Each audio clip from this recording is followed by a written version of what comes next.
언제까지 선물옵션 자료 찾아보느라 여러분의 소중한 시간을 낭비하고만 있을 건가요? 이 영상 하나만 보면 선물 기초부터 실전 매매까지 완벽하게 배울 수 있을 뿐만 아니라 여러분이 매매를 하면서 겪게 될 수많은 시행착오와 손실들을 아껴드릴 수 있다 확신합니다.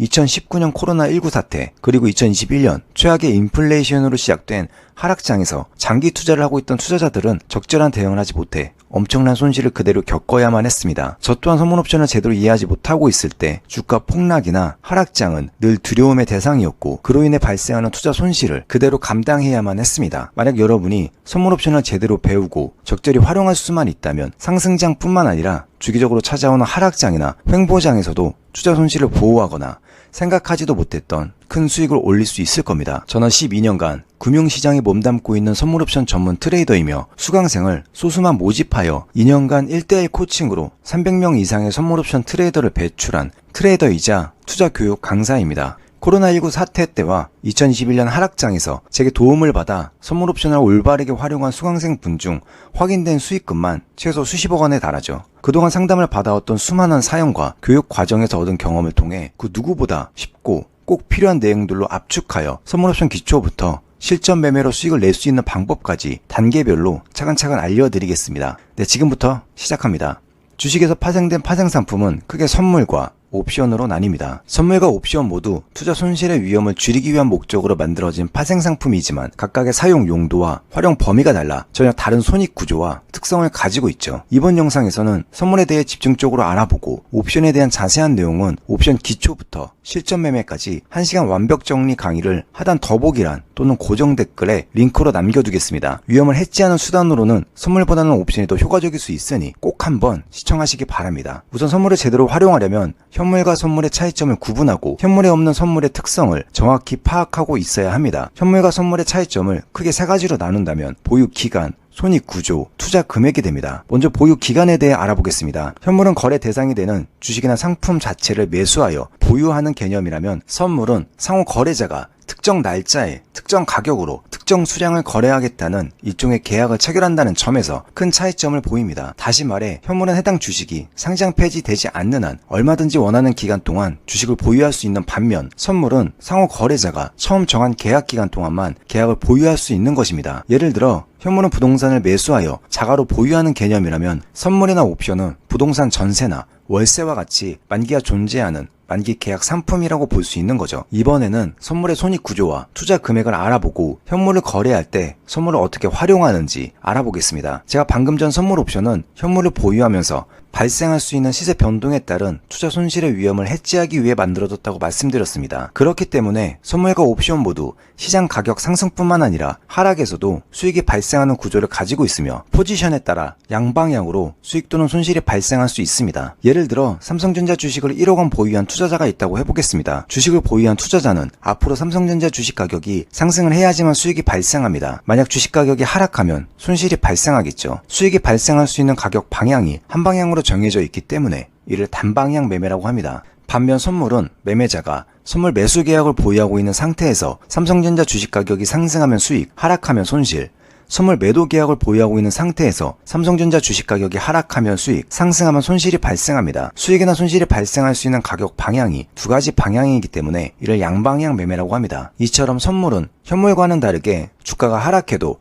수익을 낼 수 있는 선택지가 생겨 시장 상황에 따라 상승 또는 하락이 예상될 때 모두 대응하여 손실을 해지하거나 수익을 낼 수 있다는 장점이 있습니다. 여기서 주식을 하는 분들에게 매도라는 개념이 생소하게 느껴질 수 있을 겁니다. 아무것도 보유하고 있지 않은 상태에서 매도하여 수익이 발생한다는 게 의아해할 수 있는 거죠. 선물은 현물과 다르게 보유의 개념이 아니라 거래 계약의 개념이라고 말씀드렸습니다. 그렇기 때문에 현물을 보유하고 있지 않은 상태에서도 계약의 조건에 따라 수익이 발생할 수 있는 거죠. 이 부분은 영상을 보다 보면 자연스럽게 이해가 가실 겁니다. 다시 돌아와 선물을 현물에 적용한 예를 통해 좀 더 자세히 알아보겠습니다. 매년 주식 차익과 배당 수익을 얻기 위해 삼성전자 주식을 1억 원 보유한 투자자가 시장 상황을 살펴보니 향후 여러 정부 정책상 1개월간 주가가 하락할 가능성이 높다고 판단합니다. 이때 투자자가 주식을 전부 처분하는 대신 주가가 하락하면 수익이 발생하는 선물 매도 계약을 한다면 예상대로 주가가 1개월간 10% 하락하여 현물에서 1천만 원의 손실이 발생해도 선물 매도 포지션에서 발생하는 1천만 원의 수익으로 투자 손실을 상쇄하게 되어 안전하게 배당 수익을 얻는 것과 동시에 손실에 대한 위험을 해치할 수 있게 되는 것입니다. 이후 시장 가격이 다시 회복될 거라고 생각된다면 선물 매도 포지션을 매수 청산하여 수익을 확정짓고 보유 매도 계약을 조기 종료할 수도 있겠죠. 이처럼 선물은 현물에서 발생할 수 있는 손실을 사전에 방어하고 안정적으로 원하는 결과를 얻어낼 수 있도록 도와주는 파생 상품입니다. 여기서 한 가지 의문점이 생길 수 있습니다. 주식은 현재 매수하고자 하는 주식 가격을 확인한 후 그 가격만큼 주고 주식을 매수하면 되는데 선물은 현물과는 다르게 매수하여 보유하는 개념이 아닌 계약의 개념이기 때문에 얼마만큼의 금액이 있어야 계약을 체결할 수 있는지 의아해할 수 있는 것입니다. 만약 선물 계약을 체결하기 위해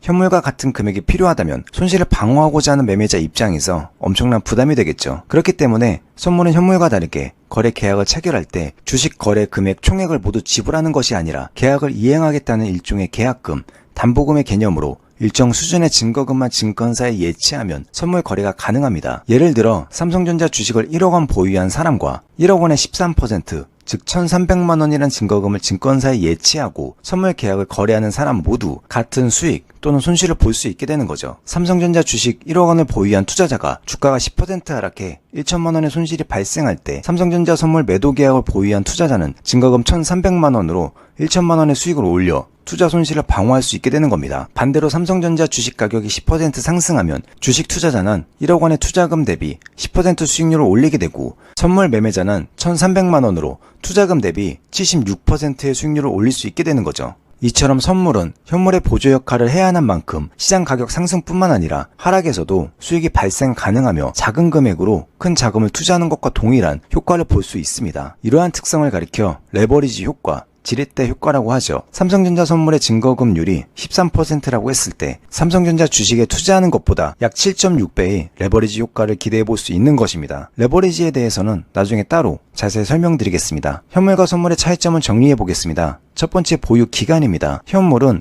거래 대상이 되는 상품을 매수한 이후 상품이 소실되거나 주식이 상장 폐지되지 않는 이상 원하는 기간 동안 보유할 수 있습니다. 반면 선물은 상호 거래자 간의 계약이기 때문에 평균 1에서 3개월간 미리 정한 계약 기간 동안에만 거래 계약을 보유할 수 있으며 계약 만료일, 즉 만기일이 되는 시점에 자동으로 계약이 종료되어 소멸되게 됩니다. 두 번째, 손익 구조입니다. 현물은 보유한 주식이나 상품 가격이 상승을 해야지만 수익이 발생하기 때문에 단방향 매매만 가능하고 선물은 선물 매수 계약 후 기초자산 가격이 상승하면 수익, 선물 매도 계약 후 기초자산 가격이 하락하면 수익이 발생하기 때문에 양방향 매매가 가능합니다. 세 번째, 투자 금액입니다. 현물은 주식이나 상품을 매수할 때 지불해야 하는 주식 거래 금액 총액을 매도자에게 모두 지불해야 하는 반면 선물은 현물을 매수하기 위해 필요한 금액의 5에서 15%만 증거금으로 증권사에 예치하면 현물과 동일한 손익이 발생하는 효과를 기대해 볼 수 있는 거래가 가능합니다. 이처럼 선물은 투자금의 일부를 활용해 현물에 대한 손실을 사전에 미리 방지하고 원하는 이익을 얻을 수 있게 도와주는 해지 상품입니다. 하지만 많은 분들이 원칙이나 기준 없이 선물의 높은 레버리지만을 남용해 투기 거래만을 합니다. 물론 선물의 높은 레버리지 효과를 잘 이용한다면 단기간에 현물과는 비교도 안 되는 엄청난 수익을 낼 수도 있습니다. 또한 양방향 매매가 가능해 주식 투자자들이 고전하는 하락장에서도 큰 수익을 낼 수 있죠. 지난 코로나19 사태와 최악의 인플레이션을 잡기 위한 금리 인상으로 시작된 하락장에서 주식을 보유한 투자자분들은 아주 큰 손실을 보았지만 선물 매도 포지션을 보유했던 투자자들은 투자 손실을 해지하는 것과 동시에 엄청난 수익을 낼 수 있었을 겁니다. 실제 코로나19 사태 이후 지수가 반등했을 때 선물 매수 포지션을 분할로 진입한 일부 개인 투자자들은 선물의 높은 레버리지를 적절히 활용해 단기간 수백억 원의 수익을 올리기도 했습니다. 선물은 마치 부동산 갭 투자와 유사합니다. 아파트를 100% 현금 주고 매매하는 것이 아니라 부동산 가격의 80에서 90%를 전세 세입자를 구해 충당하고